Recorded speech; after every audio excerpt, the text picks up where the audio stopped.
My pregnant sister kicked me out, and my parents took her side, but they never expected I'd be the one paying the mortgage. Life as a single mom isn't a walk in the park, but for the last 5 years, it's been me and my daughter Lily against the world. I left her dad before she was even born. His cheating during my pregnancy was the final straw. I kicked him out, filed for child support, which he barely pays, and got back on my feet. Moving back in with my parents after the breakup seemed like the most sensible option. They offered to help, and I thought, why not? Family is supposed to support each other. For a while, it worked. I paid them rent and helped with groceries, which I thought was fair. My mom agreed to babysit Lily a few days a week so I could work, though she quickly started cutting corners on that promise. Instead of watching Lily, she'd leave her in front of the TV, or tell me she was too busy to help. It wasn't ideal, but at least Lily was safe, and I could afford to save a little money. Then Mia came back into our lives like a wrecking ball. I'll never forget walking into the house after work, exhausted but ready to spend some time with Lily, and there she was, my younger sister, sitting on the couch like she'd never left. She had this smug look on her face, her massive pregnant belly resting on her lap, and she barely acknowledged me when I walked in. Mia and I have never had the best relationship. Growing up, she was always the golden child. I was the one who got told to set a good example while Mia ran around acting like a brat. If she broke something, my parents would find a way to blame me. If she picked a fight, they'd say I should be the bigger person. That favoritism didn't stop when we became adults. If anything, it got worse. A few years ago, Mia married her husband Ben, and they moved to Germany for his job. I thought that distance might actually improve things between us. Out of sight, out of mind, right? Apparently not.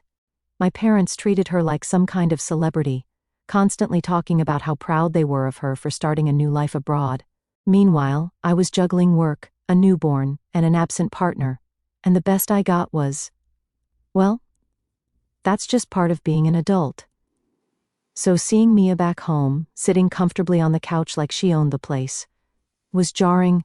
I wanted to ask a million questions, but before I could, my mom swept in with the answer. "Oh, Mia's back for good," she said, her tone cheerful like this was the best news ever. "For good?" I asked, trying to keep my voice neutral. Mia, ever the queen of snark, answered from her spot on the couch. "Yeah, we're staying here.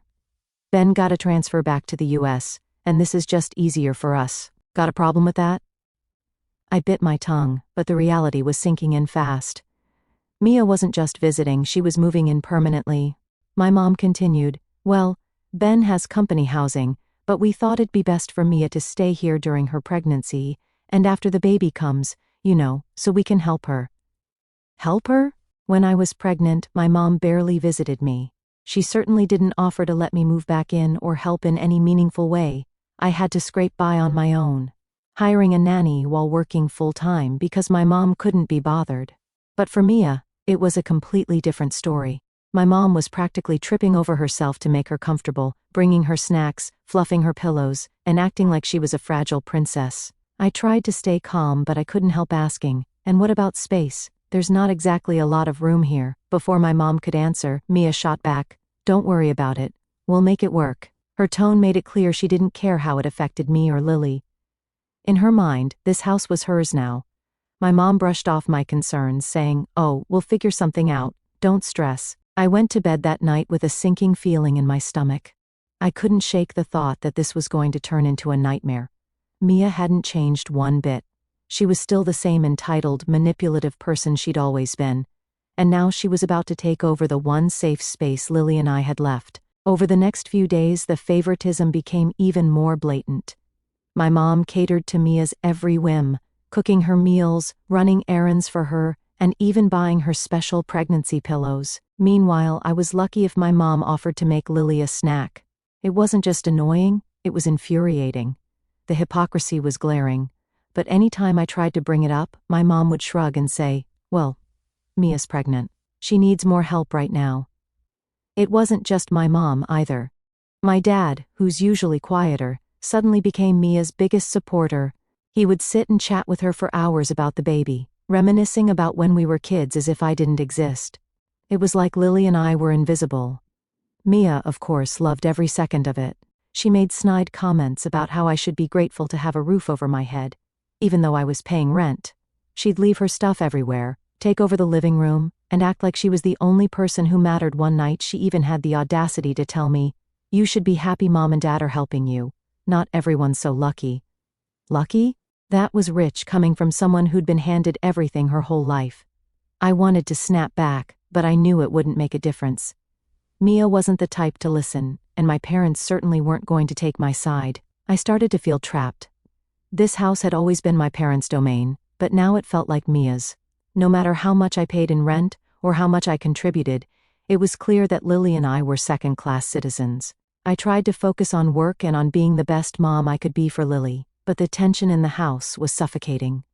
Looking back, I should have seen the storm brewing. Mia's return wasn't just a reunion. It was the start of a battle for control, and in my parents' eyes I was never going to win. It didn't take long for things to spiral completely out of control. Mia had only been back for a week, and it already felt like she was running the house. My parents treated her like she was made of glass, catering to her every whim. She barked orders, left messes everywhere, and acted like she was doing me a favor by tolerating my presence. Meanwhile, I was still paying rent, cooking my own meals, and taking care of Lily without any help. The signs that something was brewing were subtle at first. Mia started complaining loudly about how crowded the house felt. She'd sigh dramatically every time I walked into the living room, or make snide remarks like, "It's hard to relax with all this chaos around." Chaos? Lily is the most well-behaved kid you could imagine, but Mia acted like my daughter was a tornado tearing through her precious space. My mom, of course, took Mia's side. "You have to understand. She's pregnant," she said one night after Mia had complained about Lily playing with her toys in the living room. "Pregnancy hormones can make you sensitive to noise and mess. She's sensitive to everything but her own attitude," I muttered under my breath.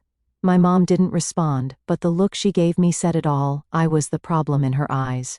Mia's complaints quickly turned into demands. One day, she announced, "I need the guest room for the nursery. It's too hard to keep everything in the bedroom." I looked up from the table where I was helping Lily with her homework. "You mean my room?" I asked, narrowing my eyes. "Well, yeah," Mia said, like it was the most obvious thing in the world. "You can move to the basement or something." "Excuse me? I pay rent here. You can't just kick me out of my room," I said. Mia rolled her eyes and turned to my mom, who was hovering nearby.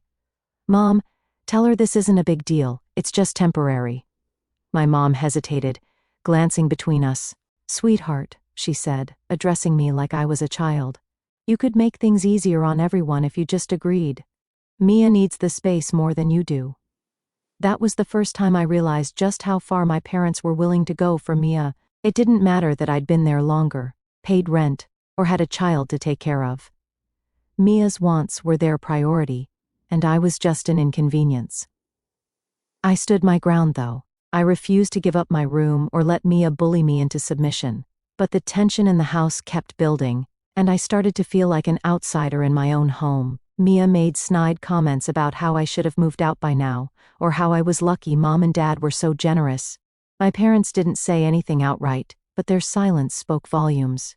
It was clear whose side they were on. Then, one day, I came home from work and immediately knew something was wrong. The first thing I saw was Lily sitting on the front porch, clutching her stuffed bunny and looking scared. Next to her were my suitcases and boxes, everything I owned, packed up and dumped outside. "Mommy," Lily said, her voice trembling, "why is our stuff out here?" My heart sank. I knelt down, hugging her tightly. "It's okay, baby," I whispered, trying to keep my voice steady. "Let's go inside and figure this out." Dragging my things behind me, I opened the door and walked in. The first thing I saw was Mia, sprawled out on the couch, scrolling through her phone like nothing had happened. My mom was in the kitchen, and my dad was in his armchair, watching TV. It was as if tossing me out was just another normal day for them. "What is this?" I demanded, my voice shaking with anger. "Why is my stuff outside?" Mia barely looked up. "We needed the space," she said casually. "You were taking up too much room." My mom turned around, drying her hands on a dish towel. "Sweetheart, you always knew this arrangement wasn't permanent," she said, her tone annoyingly calm. "Mia's pregnant, and she needs peace and space. It's time for you to move on." "Move on?" I said. I pay rent here, I help with groceries. You think it's okay to just throw me and Lily out like this? My dad finally looked up from the TV, but instead of backing me up, he just said, "It's for the best. You'll figure it out." I couldn't believe what I was hearing. They weren't just kicking me out, they were doing it without a shred of guilt or remorse. And Mia? She was loving every second of it. The smug grin on her face made me want to scream. She'd gotten exactly what she wanted, me and Lily out of the picture so she could have the house to herself. I realized then that arguing would be pointless. My parents had made their decision, and nothing I said would change their minds. Swallowing my anger, I grabbed Lily's hand, picked up our things and walked out. But as I left, I turned back and said, "You'll regret this."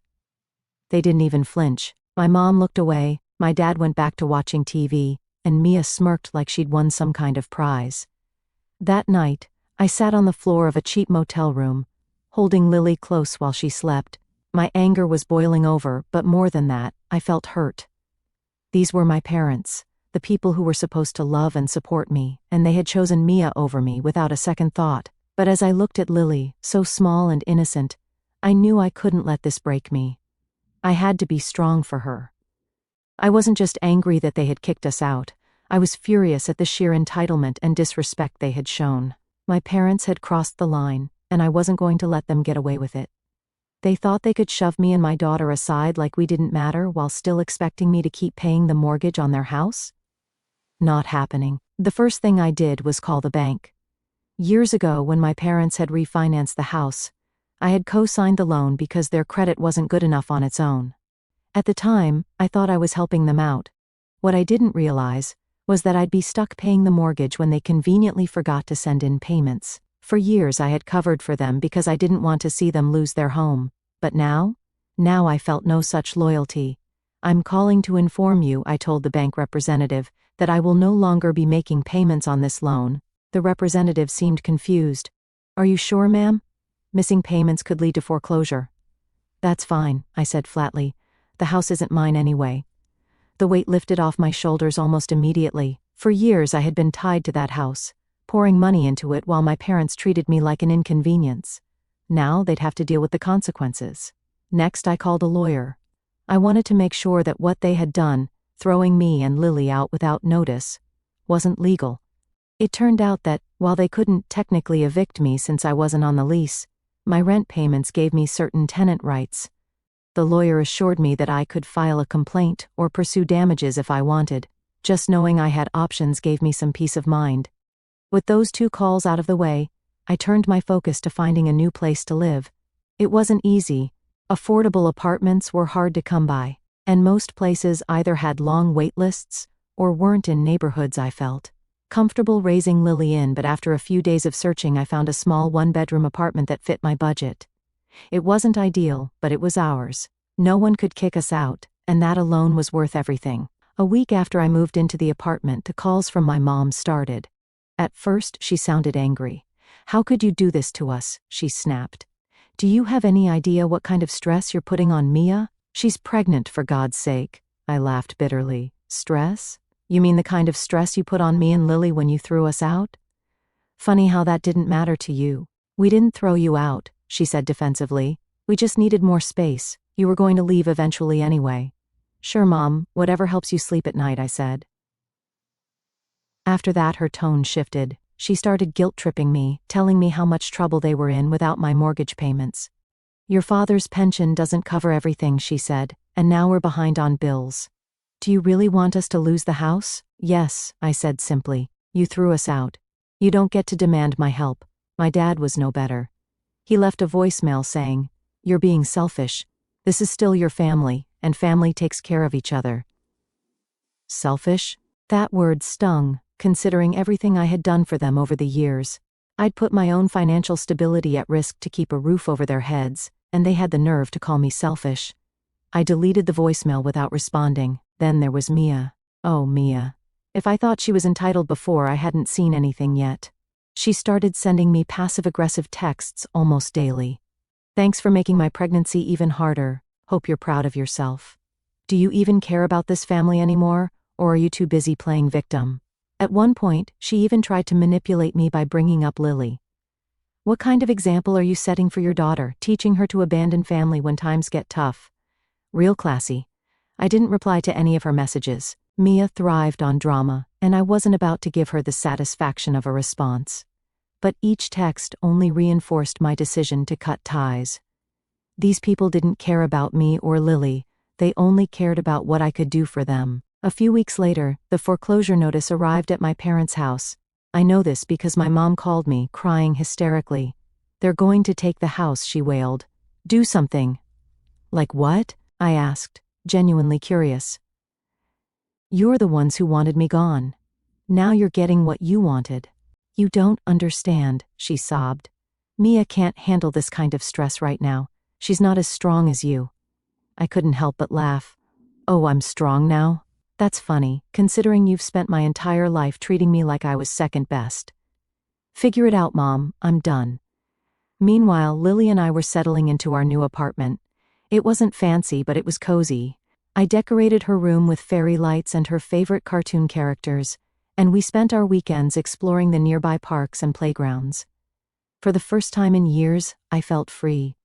No more walking on eggshells around Mia. No more bending over backward to please parents who didn't appreciate me. It was just me and Lily, and that was more than enough. One evening, as I was tucking Lily into bed, she looked up at me and said, "I like it here, Mommy. It feels safe." Her words brought tears to my eyes. This tiny apartment wasn't much, but it was ours.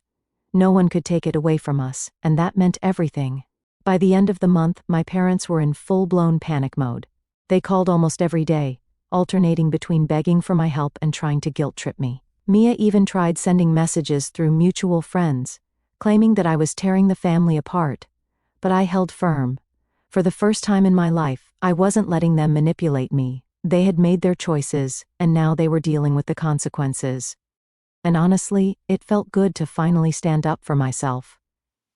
By the time the foreclosure process started, my parents were in full-on meltdown mode. I wasn't actively keeping tabs on them, but it was impossible to ignore the constant phone calls, voicemails, and even texts from relatives trying to convince me to help the family. Apparently, my parents had told everyone a highly edited version of events. According to them, I had abandoned them during a difficult time and refused to support my family, leaving poor Mia to suffer undue stress during her pregnancy. No mention of them kicking me and Lily out, of course, just me being the selfish daughter who stopped paying the mortgage. The calls started getting creative. My mom, Emily, left increasingly desperate voicemails. "We raised you, and this is how you repay us? Your father is beside himself. Please think about Mia. Her baby's due any day now, and the stress is unbearable. Do you really want to see us homeless? How will that look to Lily when she's older?" It was always the same tune. Emotional manipulation wrapped up in a guilt trip. I stopped listening to the messages after a while. The few I accidentally answered were more of the same, with my mom swinging between sobbing and yelling about how I was tearing the family apart. Then there was Mia. Oh, Mia. She didn't just stop at guilt-tripping me, she escalated. She began posting on social media, painting me as the villain.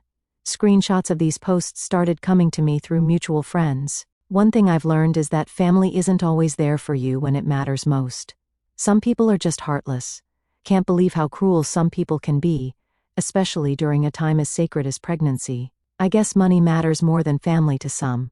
At first I ignored it, but when a friend of mine messaged me saying, "Why is Mia saying you made her homeless?" I realized just how far she was willing to go. Mia wasn't just trying to guilt me, she was outright lying. I thought about addressing it, but decided against it. The people who mattered knew the truth, and I wasn't going to waste energy defending myself to her social media minions. Besides, she was about to have much bigger problems to deal with. The official foreclosure notice arrived a few weeks later. My mom called me immediately hysterical. "They're taking the house. What are we going to do?" she cried, her voice cracking. "That sounds like a you problem," I replied coolly. "I don't live there anymore, remember?" "Sweetheart, please," she begged. "Mia has nowhere to go. And you know your father's pension barely covers the basics. We're going to lose everything."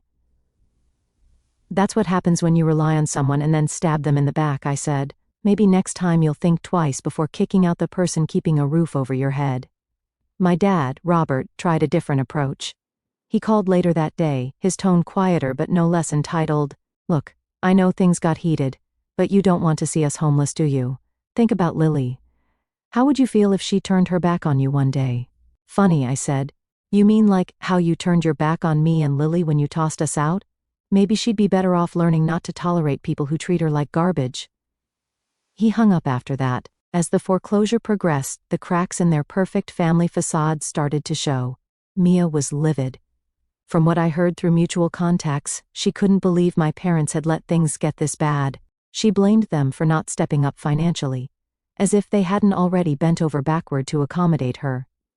They should have figured out a way to keep the house, she allegedly told one friend. I'm pregnant. What am I supposed to do now? Ben, her husband, wasn't thrilled either. He'd apparently been footing most of their bills since they moved back to the States, and now, with a baby on the way, he was losing patience with Mia's entitled attitude. By the time their baby was born, Ben had had enough. He left her, citing irreconcilable differences, which I assumed was code for, I'm tired of dealing with her nonsense. Mia, of course, played the victim, posting teary-eyed selfies with captions like, single mom life is so hard when no one supports you, and some people just aren't cut out for real commitment. Meanwhile, my parents had no choice but to move into a small apartment in a less than desirable part of town. My mom took a part-time job at a pharmacy, something she hadn't done in decades, and my dad's pension barely covered their bills. Their once comfortable lifestyle had crumbled, and the reality of their choices was finally hitting them. I couldn't help but feel a little vindicated.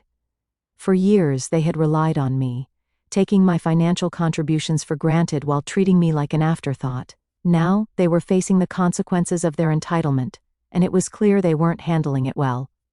My mom called again, crying about how hard things had gotten. We can barely afford groceries, she sobbed. We had to sell the dining room set to cover rent last month. I don't see how that's my problem, I said calmly. You made your choices. Now live with them.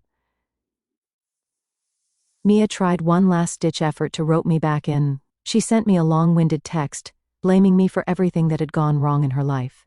You ruined my pregnancy, turned mom and dad against me, and now you're just sitting back and watching us suffer. I hope you're happy with yourself. I stared at the text for a long time before deleting it. I didn't owe Mia anything, not an explanation, not an apology, and certainly not my help. Meanwhile, Lily and I were thriving. Our tiny apartment had become a cozy home, filled with laughter and peace. I was making plans to find a better job and eventually move to a nicer neighborhood, but for now, I was content. Final update: it was only a matter of time before the fallout hit rock bottom. My parents had lost the house, and Mia's husband, Ben, had left her. The house was gone, the bills were piling up, and all their bridges seemed to be burned. Meanwhile, Lily and I were doing better than ever. Our little apartment wasn't fancy, but it was safe, peaceful, and most importantly, ours. One evening, about 2 months after the foreclosure was finalized, my phone rang. It was my mom. I hadn't heard from her in weeks, so I was curious enough to answer. Hello? I said cautiously. Sweetheart, she exclaimed, her voice trembling. We need to talk. Please, can you come over? I frowned. Come over where? You lost the house. We're staying in a small apartment on Ridgeway Street, she said quickly. It's not much, but it's home for now. Please, just come. We need you. Against my better judgment, I decided to go. Part of me was curious to see just how far things had unraveled for them. When I arrived, I was stunned. The apartment was tiny and cluttered with old, mismatched furniture. My parents, who had always been so proud of their once beautiful home, now looked worn and defeated. Mia sat in the corner with her baby, looking equally miserable. Thanks for coming, my mom said, wringing her hands nervously. What do you want? I asked, cutting straight to the point. My mom's eyes welled up with tears. We've made mistakes. We know that now. But we're struggling, and we need your help. Help with what, exactly? I asked, folding my arms. The bills are piling up, my dad said, his voice quieter than I'd ever heard it. We're behind on rent, and we've had to sell almost everything of value. Mia's doing her best, but she can't do it alone. At this, Mia finally spoke up, her tone sharp despite her pitiful appearance. You're the one who put us in this mess. If you hadn't stopped paying the mortgage, we wouldn't be here. I let out a bitter laugh. You mean if you hadn't kicked me and Lily out of the house I was paying for, this wouldn't have happened? Funny how that works. Mia's face turned red, but she stayed silent. My mom tried to smooth things over. We didn't handle things well, we see that now. But you're doing so well, and we're not. Please, can't you find it in your heart to help us, for family's sake? I stared at her, feeling a mix of anger and disbelief. Family's sake? The same family that had thrown me and my daughter out without a second thought? The same family that had treated Mia like a princess while treating me like an afterthought? No, I said firmly. I'm not helping you. My mom's face crumpled. Sweetheart, please. We're desperate. So was I when you threw me and Lily out, I snapped. And you didn't care. You told me to figure it out, remember? Well, now it's your turn. My dad tried to interject. It's different now. We're older, and Mia has a baby. We can't do this alone. Mia's baby isn't my responsibility, I said coldly. Neither are your bills. You made your choices. Now live with them. The room went silent. For a moment, I thought they might finally understand, but then Mia spoke again. You're such a selfish, she started, but my mom cut her off. Mia, she snapped, surprising both of us. It was the first time I'd ever seen my mom reprimand her. This isn't helping. Mia huffed and crossed her arms, glaring at me like a petulant child. I turned to leave, but my mom grabbed my arm. Wait, she said, her voice cracking. Please, just think about it. We're not asking for much. Just a little help until we get back on our feet. I shook her hand off. You had all the help in the world when I was paying your mortgage and contributing to your household. You threw it away. I don't owe you anything. With that, I walked out the door, ignoring their protests. I wasn't going to let them manipulate me anymore. Over the next few weeks, the calls came less frequently, but when they did, they were even more desperate. My mom left voicemails sobbing about how hard things were. We've hit rock bottom, she said in one. I don't know how much longer we can hold on. Mia, meanwhile, continued her social media tirades, painting herself as the victim of heartless family betrayal. Friends occasionally sent me screenshots, but I didn't care. Let her play the victim. I knew the truth, and so did anyone who mattered. Then, one day, the calls stopped entirely. I heard through a distant relative that my parents had moved into an even smaller place, and were selling off what little they had left. Mia had reportedly ended up in a shelter with her baby, still clinging to the belief that the world owed her something. Meanwhile, Lily and I were thriving. Our little apartment had become a cozy sanctuary, filled with laughter and love. I had found a better job, one that allowed me to save up for the future on weekends. Lily and I would explore parks, visit museums, or just enjoy quiet evenings at home. Watching her smile and play reminded me why I had made the choices I did. She deserved a happy, stable life, and I was determined to give it to her. One night, as we sat on the couch watching her favorite movie, Lily turned to me and said, I like it here, Mommy. It's just us, and it's perfect. Her words brought tears to my eyes. For so long, I had let my family's toxicity dictate my life. Now I was free, and for the first time in years, I felt truly at peace. My parents and Mia had made their choices, and now they were facing the consequences. As for me, I had finally found my strength. I had no intention of going back, no matter how much they begged. My life, my happiness, and my daughter's future were worth far more than anything they could offer. And that, I realized, was the ultimate victory.